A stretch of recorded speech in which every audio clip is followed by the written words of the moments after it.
Another new feature of Moodle 2 is the repositories. One of the ones that come as standard is the Google Docs repository. So in the scenario, we're back into my course here, and I've got lots of documents in my Google Docs account that I would like to add into this course. Previously, what we would have to have done was log into Google Docs through a web browser, download the document, and then log into Moodle and then upload the document from a desktop. So it's a bit of a funny workaround. But what we can do now is I have Google Docs enabled on here, so I'm going to turn my editing on.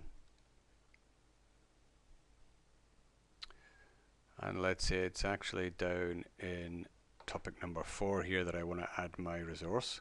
So I click on Add a Resource and I choose File.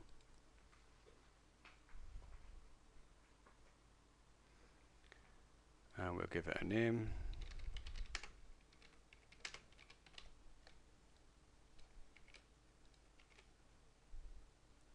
And then when we click on Add here in the Content section, we'll get the file picker coming up again. And we can see the first 4 areas here are all to do with files already on the Moodle server, or files that you're uploading from your own computer. But the ones we've got set up down below here are repositories, so Google Docs being one of them. So when I click on Google Docs, it asks me to log in. So I'm going to click Login, and it's saying that our Moodle site is requesting access to the Google Docs area. So I'm going to grant them access.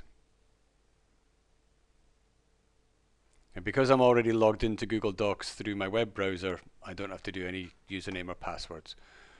And so let's say I want to add this Moodle course mapping spreadsheet here. I can just select that and then bring the file in like we would with any other file.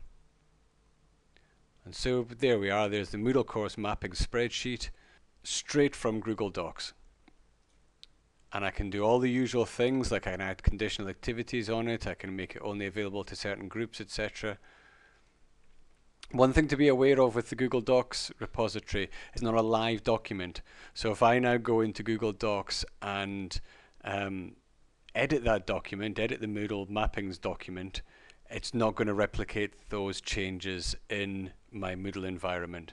It's only going to change it in Google Docs, so I have to re-upload it again. Now there's lots of different repositories that are available to you. It really depends on what your administrator has set up. At the minute we've got Dropbox and Google Docs set up. There's also Wikimedia, there's things like Flickr and Alfresco and lots of different repositories. So I think it's a real growth area, the repositories in Moodle 2, and we'll see a lot of different resource banks, resource repositories, different websites creating repositories for Moodle 2.